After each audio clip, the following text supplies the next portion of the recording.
and thanks a lot for the introduction and having been organizer for so long for this seminar, which has run with many speakers for a very long time.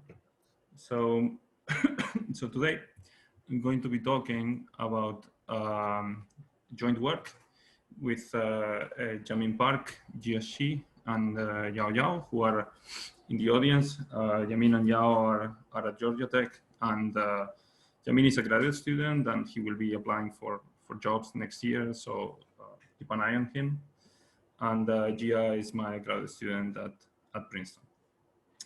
Okay, so so the goal of this talk is to prove some theorems concerning symmetry of solutions, which are steady in some sense. They are either stationary or they are what we're going to call uniformly rotating, which I'm going to explain what it is. And these solutions are solutions of certain active scalar equations, so quite a big class of equations. Okay, so let me start with one of these equations in the model. Also, I want to apologize beforehand because I'm sort of still getting used to how to give talks with an iPad. So if somehow I misclick, I apologize in advance. Okay, so one particular example of this family of solutions, this family of equations that I'm interested in is what is called the surface quasi-geostrophic equations, or shorthand I will write as SQG. And these equations come from geophysics. So they model the behavior of fronts of hot and cold air in the lower layers of the atmosphere, and also in some other models of oceanic circulations. And these equations were already being used by the geophysicists in the 40s and later on, and they were doing numerical simulations to sort of predict this geophysical behavior. Okay, and these equations are obtained out of Navier-Stokes, taking into account the Coriolis effect, and then restricting to lower layers of the atmosphere. So this is an equation in 2D, and it reads the following way. There is a scalar theta. So theta is going to be a temperature, and u is going to be a velocity, which is incompressible. So dv is equal to 0.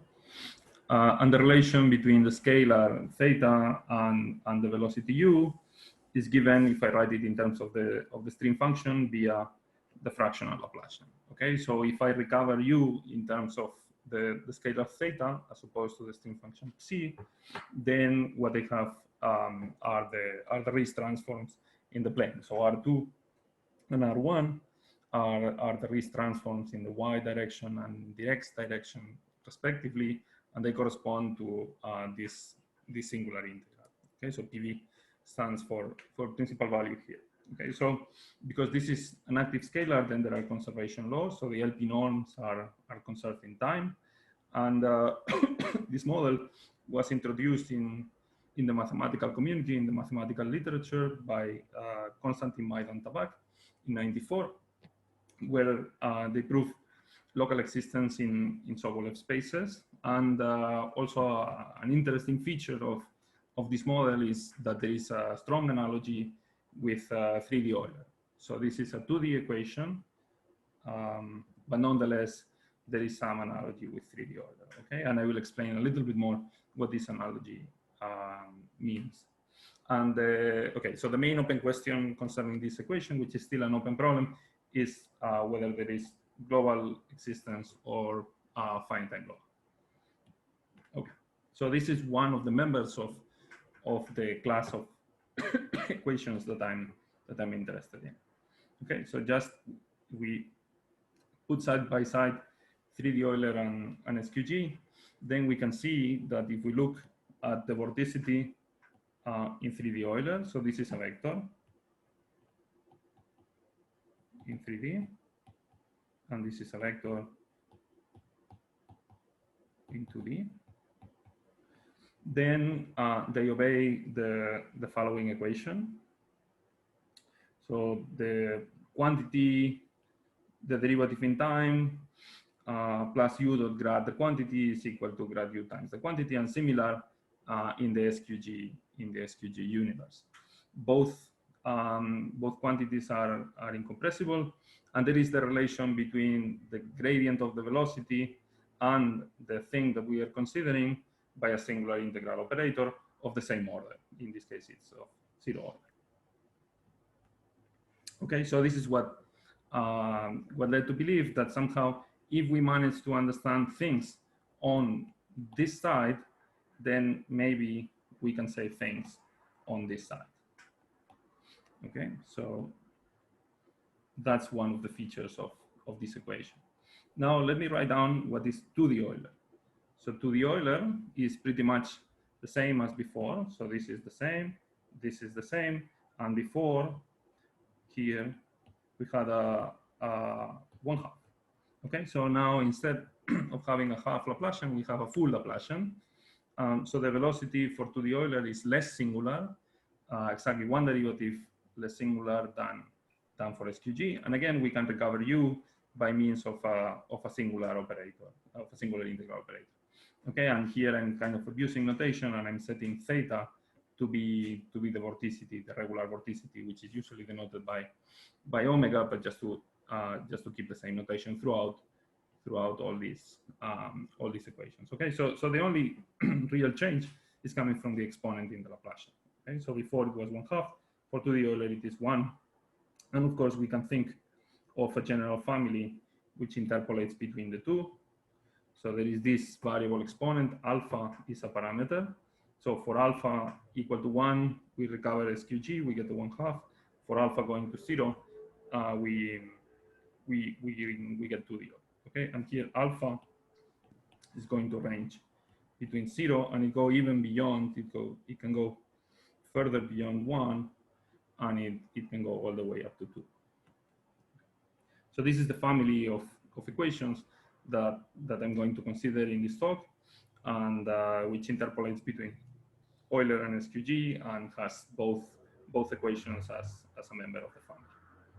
Okay, so what do we know about 2D Euler and what do we know about SQG? So the bottom line is we know a lot less for SQG than for 2D Euler.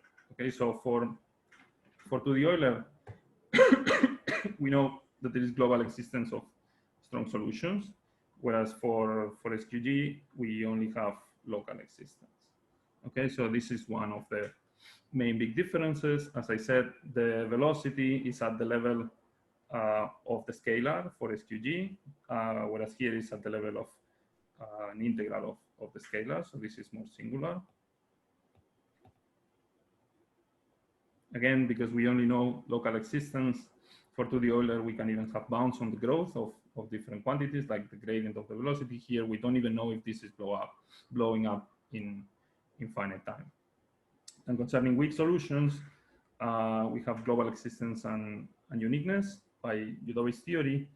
And for SQG, we have global existence in L2 and not uniqueness by a recent paper of Buckmaster, Scholar, and Bicol. And there have been other papers lately by Phil Isett and some more people. Okay, so throughout this talk, I'm going to discuss two settings. I'm going to discuss two flavors of this equation. So I'm going to take the scalar theta to be either a smooth function, and then I will say that I'm in the smooth setting, or a characteristic function, a step function, and I will say that that I'm working in the patch setting. Okay, so I'm going to be talking about these two settings, and I will be interchanging results between one and another, but I will specify where I am throughout every point. Okay, so what's a patch problem? A patch problem is essentially what I said, a characteristic function that moves with the fluid, that moves with the velocity. So it stays as a characteristic function throughout time. And we're interested in the evolution of this this curve here that separates one phase from the other, right? So if we have the boundary of omega as a function of time, we're interested in the way this curve is going to evolve and whether it would have like finite time singularities, meaning like self-intersections or loss of regularity or things like that. Okay, so we want to study the evolution of this free boundary. Okay, so now effectively the problem becomes one-dimensional. This is meant to be easier because the problem has gone from being two-dimensional into being one-dimensional. So here's what we know about the patch problems for any equation in this hierarchy. So for Euler, as usual, we know more about it. It's also because it's been longer around and the velocity is less singular. So because of Liouville's theory, there is a solution in L1 L infinity, and by the works of Jaemin and Bertozzi-Constantin, they proved that if the initial regularity of the boundary is C1 gamma, then initially, then it stays C1 gamma for all time. Okay, and the problem is still open if one only assumes C1 regularity initially. Okay, now for SQG, we know a lot less. So Rodrigo proved in his thesis that if we start C infinity, then locally in time, and this is sort of the main point, the solution is C infinity. Okay, so no global in time results. And Gancedo improved it to the case where the initial interface is in a Sobolev space. So if it is in a Sobolev space, then there is a local in time solution that remains in that Sobolev space. Okay. Lately, we have used dispersive properties of the equation in certain settings when the patch is unbounded to prove that if we start close to the flat case, to the half plane, when we have the characteristic function of a half plane, then we have global existence in time for sufficiently small initial data. This is joint work with Diego Cordova and Alex Ionescu. And lately, there have been a series of papers by Hunter, Xu, and Zhang, where they have also proved similar results for more equations in this family. Okay, how about the basic solutions or the stationary, the steady solutions? Okay, so we're going to say that a smooth stationary solution is the one that satisfies that u dot grad theta is equal to 0. And we're going to also define a uniformly rotating solution as a solution with angular velocity omega if in the rotating frame the solution is a stationary solution, right? So this is the rotating frame. Then these two conditions are the same essentially. Okay, so if we substitute the velocity, then we have the grad perp of f times the grad theta is equal to 0, which implies that f is constant in every connected component of any level set of omega. Okay, and the main basic point, and this is very, very, very important, is that this constant may change from component to component. Okay, if the constant were the same, then the result would be a lot easier to prove. And this is the main difficulty and the main obstruction that we have faced compared to previous methods. We're relying more on the elliptic theory. Okay, so this is in the smooth case. In the patch case, we will say that a patch is uniformly rotating if f is constant on the boundary of the patch, on every connected component of the boundary of the patch. Okay. Okay. So this is our definition for stationary and uniformly rotating. Okay. Now, what do we want to see? Okay. The main observation, which is very silly, is that if one starts with a radial initial condition, then this is a stationary solution, and this is very easy to check by just looking at the properties of the multiplier of the velocity. And this solution is also uniformly rotating with any angular velocity. Now the question that we want to address is precisely the opposite. Suppose that we have a uniformly rotating solution, then does it necessarily have to be radially symmetric. Okay, so this is the question that we want to address here.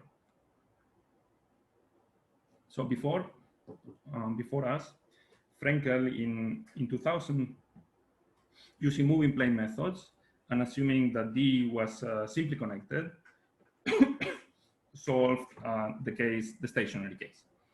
Okay, so if omega is equal to 0 and the boundary of the patch is simply connected, in other words, the constant here will not change because there is only one connected component. So there will only be one constant.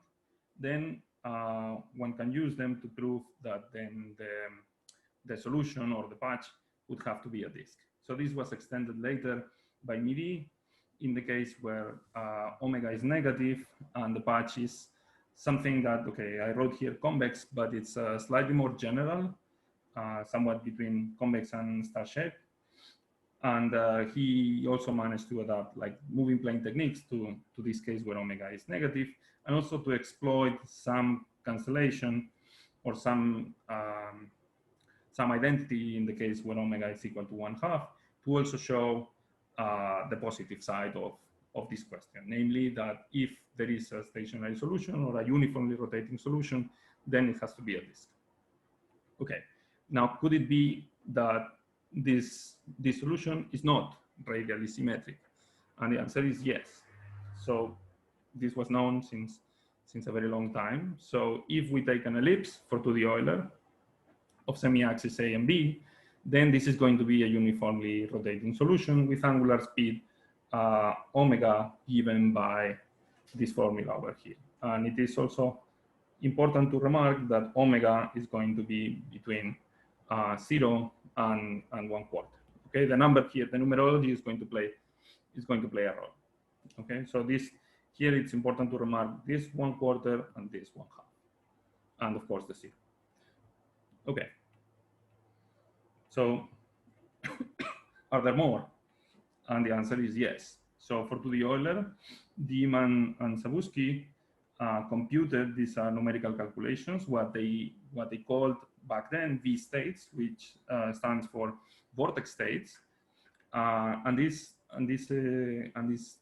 patches, these solutions, what they do is they rotate uniformly in time. So these are uniformly rotating solutions, and the way they were computing them was they took a disk and then they perturbed the disk in a suitable direction at a suitable velocity, and they found a branch of solutions that were bifurcating from the disks, breaking the radial symmetry. And here they had like computed the ones that had 3-fold symmetry on the left and 4-fold symmetry on the right. And since then, many other people have been working on this problem, either in the theoretical side or on the numerical side as well. Okay, it's important to remark that this is 1978, so back then people didn't even know whether there could be like potentially finite time singularities for the vortex patch problem. Okay, so the proof of non-existence of singularities was in the early 90s.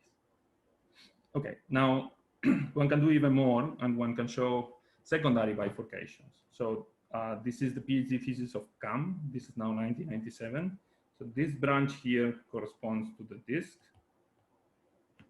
This branch here corresponds to the ellipse.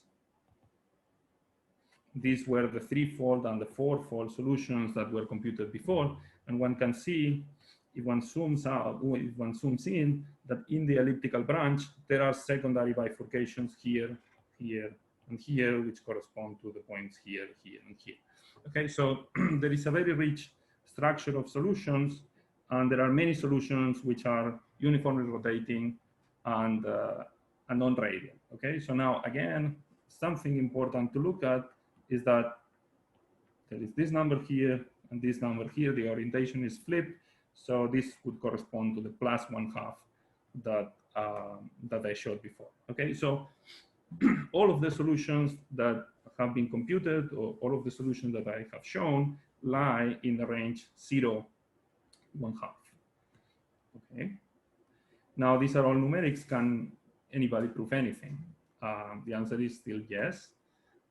So Burbia in '82 showed that indeed one can do bifurcation at certain omegas given by this formula here from the disk. So there are countably many branches at these values of omega emanating from the disk at those speeds. And those solutions have C infinity regularity. The boundary of those solutions has C infinity regularity. This was shown by Midi, Mateo, and Verdera. And later, we showed the secondary bifurcations that I showed in the previous picture, and also that the boundary is not just C infinity, but even more, so analytic. There is also a nice result by Hassainia, Masmoudi, and Wheeler, where they prove global bifurcation of these branches. So essentially, they can continue those branches until something bad happens, either in the form of a singularity or velocity blowing up. We can also prove the existence of B states, not just in the patch case, but also in the smooth case by desingularizing a patch. And there have been many more results of the group in Rennes, Barcelona, and Granada, which have written many papers in the last years. Okay, so what can we prove? Okay, so this is this is the first result, and it corresponds to the numerical observations that we saw. If omega is negative, or if omega is bigger than 1/2, then there is nothing. So there are no stationary solutions that are not non-radial. Okay, so here we can see what was known in black and what we prove in red. So before, it was known that in the case 0, if the patch is simply connected, then it has to be a disk. In the negative case, if it is convex, then it has to be a disk. And exactly at the endpoint 1/2, then if it is simply connected, then it has to be a disk. Okay, and in between, there are these curves of emanating vortex patches that have non-trivial, meaning non-radial stationary solutions. So we fill the gap, and we prove that everything to the left and to the right here has to be radial, has to be the disk, essentially in the patch case, or radial in the smooth case. Okay, and the proof is going to be different from what was used in the other cases, because it's not going to be like moving planes, but more of a calculus of variations flavor. Okay, and slightly shortly after we posted our paper, then there was another preprint by Wang and Suo, where they used our methods to prove a similar result for patches, not on the plane, but inside the domain with a boundary inside the disk. Okay, so let me explain how to prove it in the simplest case. So I'm going to make many assumptions, and later I will explain how to take them out. But just for the purposes of showing how the proof works, I'm going to take those assumptions in the beginning. Okay, so let's consider the following energy E. So we have the Newtonian part and also the rotation part. Okay, and now I'm going to evolve rho, this density, by some velocity v, and I'm going to pick the right v, and I will explain later how I'm going to pick the right v. Okay, so let me do the patch. So I'm assuming here that rho is a characteristic function, and then I compute the derivative, the first variation of E, and one gets this term I. So V dot grad F. Up to here, I haven't chosen any V, and the goal is to prove that I is 0 on one hand and that I is non-zero on the other. I'm assuming that that rho is a stationary solution. Okay, so let's prove first that I is 0, and to do so, I'm going to assume that V is nice enough and it's incompressible. Okay, so this is the only assumption here that I'm putting at this stage to show that I is 0. So all I need to do is to take I and integrate by parts. Okay, and use now that F is constant on the boundary. I'm also using that that rho is simply connected. Okay, so now if I integrate by parts, I move the gradient from F onto V, then I can pull out the constant coming from F on the boundary, integrate back by parts, And now this is 0 and this is 0 if I pick a V which is incompressible. Okay, perfect. So this is one calculation. And now let me show how to prove that I is non-zero. Okay. Okay. So now, what do I want? I mean, what's the main idea? The main idea is if I have some kind of patch, then I want to choose a V in such a way that somehow if I make it rounder, then the energy is going to increase or decrease. Okay, depending on the case. So now the problem is that this particular vector field, for example, is not divergence free, so I cannot just take it like that. A very natural candidate would be minus x. But since it is not divergence free, then we have to correct it somehow. Okay, so let's take V to be a gradient of a potential phi, and this phi, or minus a gradient of phi, and this phi will have this part, which is coming from the V is equal to minus x, which is what I want.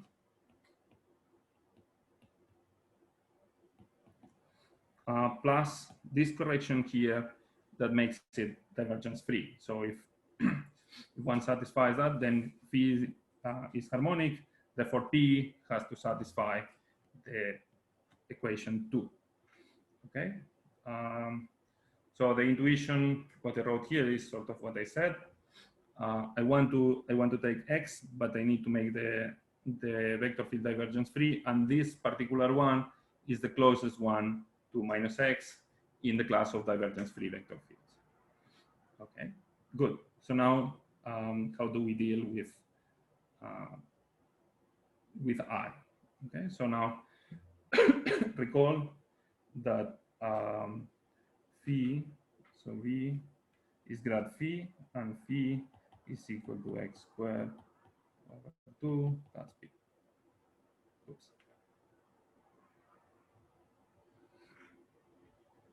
Okay, so now if I substitute, then I get two pieces, I1 and I2. And for I1, one can explicitly substitute what is F and what is the Newtonian potential, and then symmetrize. So if one symmetrizes, then there is a very nice cancellation. So this x times x minus y, by swapping x and y, becomes y times x minus y. And then all this thing now cancels out, gives a 1. We get an area term squared. Okay, so this is good. We are getting some explicit calculations here coming from the fact that this is the part from the minus x, sort of part of the V. Okay, now how to deal with I2. Okay, so with I2, we again integrate by parts and move one gradient, the gradient of P onto F, integrate by parts. We use that P is equal to 0 on the boundary, and then we end up with this nice formula, again, by substituting what is the Laplacian of F. So this is I, and this is the thing that we want to prove that is different from 0. Okay, good. So let's do the case first where omega is 0. If omega is 0, then this term is not here, and this term is not here. So what we want is to compare the integral of P with d squared. Okay, so this is essentially what we would like to compare, and for that we're going to use a very nice lemma from Talenti in 1976 that essentially gives the inequality that we want. So if we consider the ball or the disk with the same area as the domain D and look at the solution of the symmetrized problem, then we can compare P with the area of D squared, and we have equality if and only if D is a disk. So that's perfect because that in particular proves the case where omega is 0. Okay, now if omega is not 0, recall again what is I, then the first observation is that the disk, among all sets with the same area, the disk is the one that minimizes the second moment. So therefore we can bound this term. Now, depending on the sign of omega, it's an upper or a lower bound. by the area 1/2 pi, the area of the disk square. So now if we insert this bound on I, then basically we can factor in the 1 minus 2 omega, and we get that this term is positive by Talenti, and this also has the right sign, because here we're using like this sign here is coming from this sign here, which by hypothesis I'm assuming is positive, so therefore this term is negative, and this is now negative as well. Okay, so this is now negative, this is greater or equal than 0, and this shows that part. And similarly, in the other hand, we get reverse signs, but everything looks good because now this is also positive. So we get also the right sign of the inequality, and it is pretty impressive that we are sort of able to extract the 1 minus 2 omega, which is sharp in the sense that corresponds to the limiting omega equal to 1/2 that we were finding before. Okay, so now this is the proof for the sort of baby version of the problem, where I'm assuming that this is the patch case and this is simply connected. But now let's try to remove those assumptions. So let's remove first the simply connectivity. So if we have multiply connected domains, then the problem is that f can be different depending on the part of the boundary. So when we integrate by parts, then we cannot make that 0 in the first part of the calculation on I. So we need to modify the v a little, and we're going to modify it in such a way that when we integrate by parts, those parts, every single part becomes 0, and therefore the sum is 0. So once we modify the v, then we need to modify the p. So the p takes some constant value on the different pieces of the boundary, and we had to adapt Talenti's proof to this case. And having done so, then the same result follows. Okay, so omega theta is going to be radial if omega is negative or bigger than 1/2. So this sort of settles the patch case. And then in the smooth case, we can do the same. This is now much more technical, much more difficult. Like the other proof is about 2 pages, and now this is 30 pages.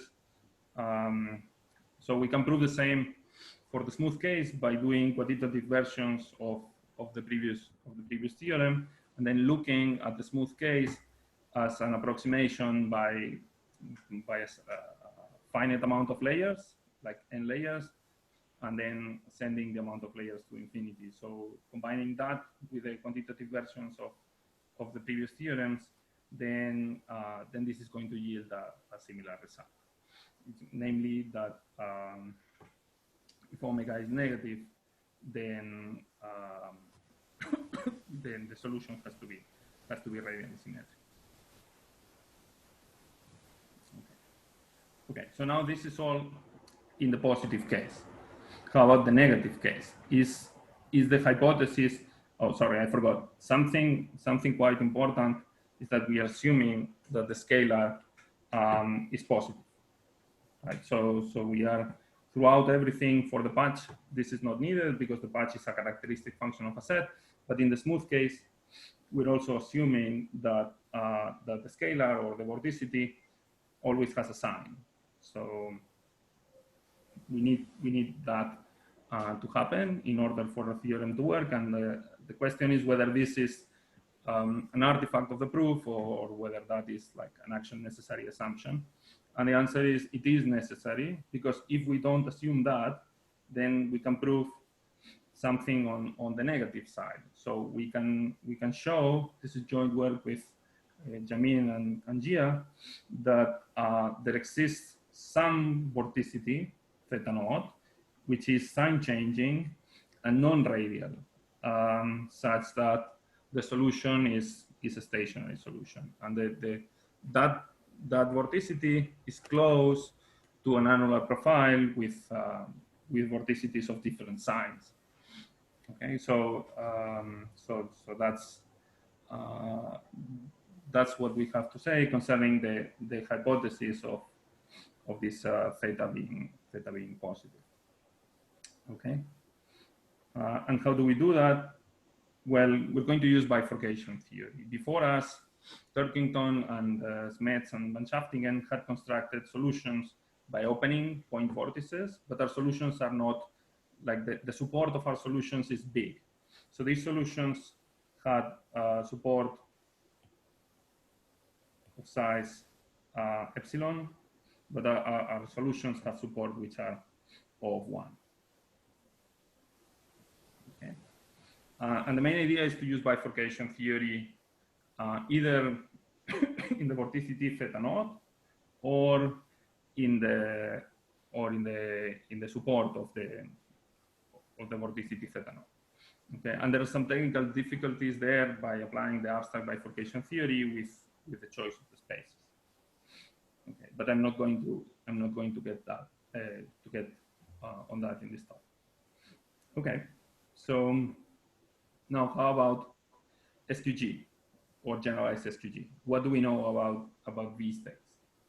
So before, a few years ago, with Angel Castro and Diego Cordova, we showed that similarly as in the Euler case, we can do bifurcation theory from the circle for the SQG and the generalized SQG case. So we can have non-trivial, again, a curve on non-trivial rotating solutions emanating from the disk, some speeds in a countable family of speeds. And first we prove that the boundary was infinity, and later we improved the regularity of the boundary to be analytic. Okay, so somehow it sort of seems similar in some sense, but there are some differences. Okay, so the first one is that before these things were accumulating to 1/2, and now they're not going to be accumulating to 1/2 in the SQG case. We'll see that a little bit later on. And of course, this is done for the patch, but for the smooth, we also managed to prove non-trivial global, which in this case means rotating, smooth solutions for SQG.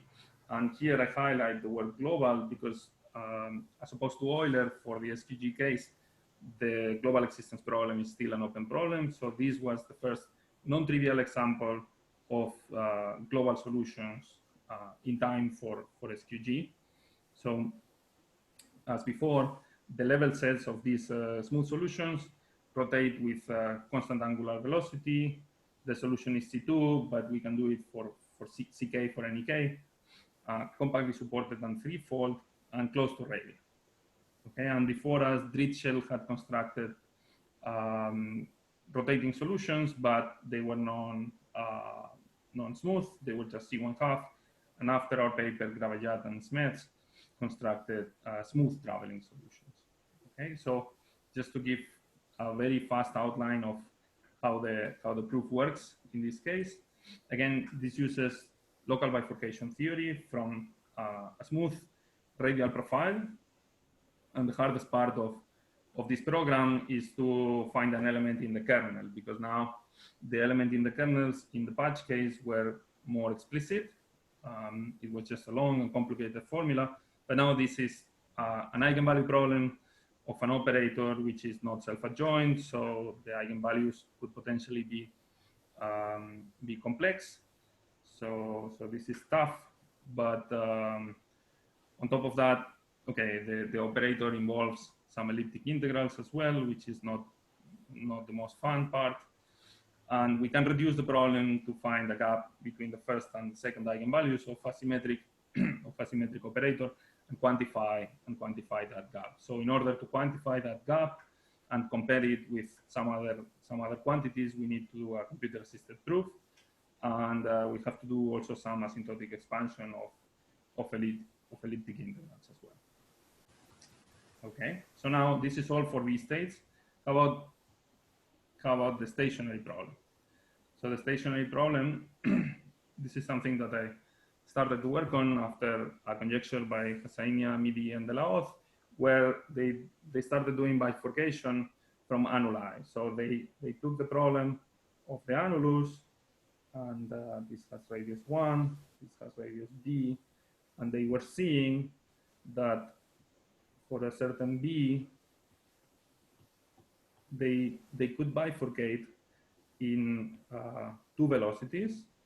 So omega 1 of b, or omega plus of b, and omega minus of b. And then for some values of b, they were seeing, they were calculating that omega minus of b could be negative.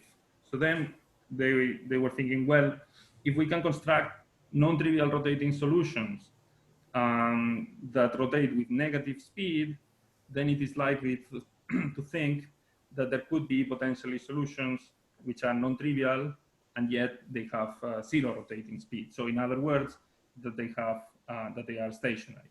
Okay, so they wrote a paper and they left this paper open, and this was difficult because even though you may know that the curve emanates at omega minus, then you don't know what this curve is going to do, whether you're going to go to the left, to the right, and so on. And you need to somehow do some global bifurcation argument, which is probably pretty hard because there are like more special functions involved. Or you need to do some other thing. And and the other thing that can be done is the following. Well, now you have two parameters, right? You have b and omega, and they were seeing for some b's, this omega could be equal to 0. So the idea is, well, let's fix omega to be 0, and then try to move b if you can find something that that's there, so that is non-radial, and that works. So you can fix omega to be 0, and then try to do bifurcation in b, and you can do it. I mean, it's a long calculation, but you can definitely prove that you can do local bifurcation at a specific b's, and that non-radial and solve the stationary SQG or generalized SQG equation. Okay, now how does this relate to the theorem that we proved before for 2D Euler? Because before for 2D Euler, we were seeing that this is just not possible.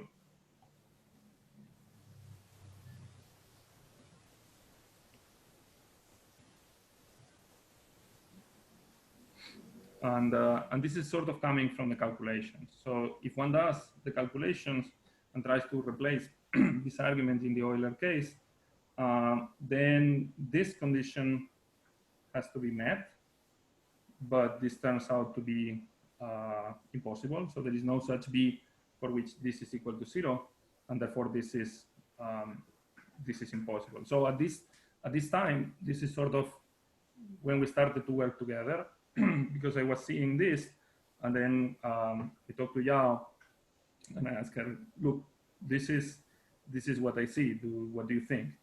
And this is sort of how we got started on this project for the stationary solutions on Euler. Okay, now what can we say in the case of SQG for the stationary and uniformly rotating? Okay, so we can say the following, and this is again in black what is known, and in red what we do. So there is some in-between zone where there is non-trivial, where there are non-trivial stationary or rotating solutions up to a certain point, which could potentially be infinite if alpha is big, or finite if alpha is small. Now, in the case of a small omega, then there are non-radial solutions which are non-simply connected. And the case 0 is special because there is another point of view of this problem coming from the calculus of variations. So there is a paper by Choksi, Neumayer, and and Topaloglu, where they prove that for the case where omega is 0, if you have a simply connected patch and alpha is between 0 and 5/3, then it has to be a disk. Okay, so this is what was known concerning this problem before our result, and what we prove is the following. So if we are at 0 or below and simply connected, but remember that this simply connected assumption is necessary because otherwise there are examples, then it has to be a disk. And similarly, if we are above some omega alpha, then it has to be a disk as well. Okay, of course, if omega alpha is infinite, then we don't know. Okay, so now this omega alpha is sharp, the omega alpha we find, because we can find solutions, non-trivial solutions, which are as close as we want from omega alpha. And the proofs of the different regimes are different. So the proof for omega negative is done by using a continuous time symmetrization, similar to what Yao presented an hour ago. And the proof for omega large is a maximum principal type of argument, which I'm going to explain quickly in the next 5 minutes or so. And these results go through in the smooth case, assuming that the super level sets also are simply connected. Okay, so let me explain. I'm going to explain a little how to do this third rule, okay, which is a very nice proof. Okay, so remember, in the GSQG case, then as before, this function f has to be constant on the boundary of D. And remember that now there is only one piece of partial D because D is simply connected. Okay, so the situation is the following. Suppose that we have some patch which is non-radial and stationary. I'm going to call this point x0, and I'm going to fit it in a ball of radius r. Okay, so I'm going to call this my patch D, and I'm going to call this U.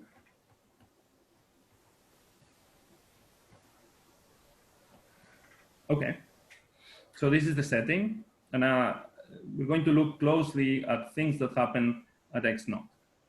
Okay, so first, let's pick omega large enough, and how large it will depend this omega alpha, but let's pick omega large enough such that this function here is increasing in x. Okay, and now remember that D is equal, D plus U, or D union U is B0R. So D union U is B. The closures. Okay. So now I add this function here on both sides. So f plus that becomes this function over here, and this is constant on the boundary of D.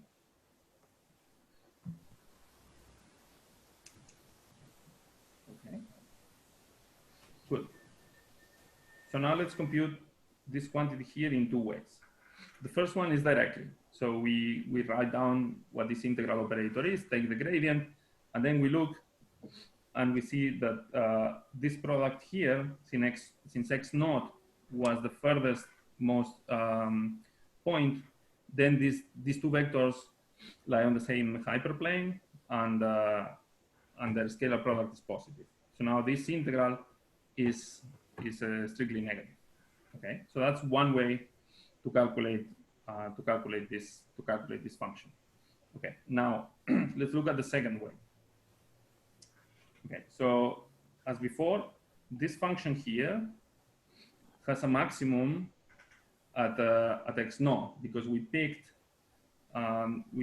omega to be large enough in such a way that this function here, which is this function here minus a constant, is increasing in x. So the function on the left-hand side, which is equal to g on the boundary, is maximized at x0, because x0 is the furthest most point on the boundary. Okay, that's one thing. Now, this function, when you start x to the minus alpha, is subharmonic. If we take the Laplacian, then it's easy to check that condition. And then we can apply the maximum principle. So the maximum of the function has to be achieved at x0. But if we take the normal derivative, then we're going to see that the normal derivative is greater or equal to 0, which contradicts this negativity here. And this all is coming from the fact that D was non-radial. Okay, so this finishes the proof. And thank you all very much for your attention.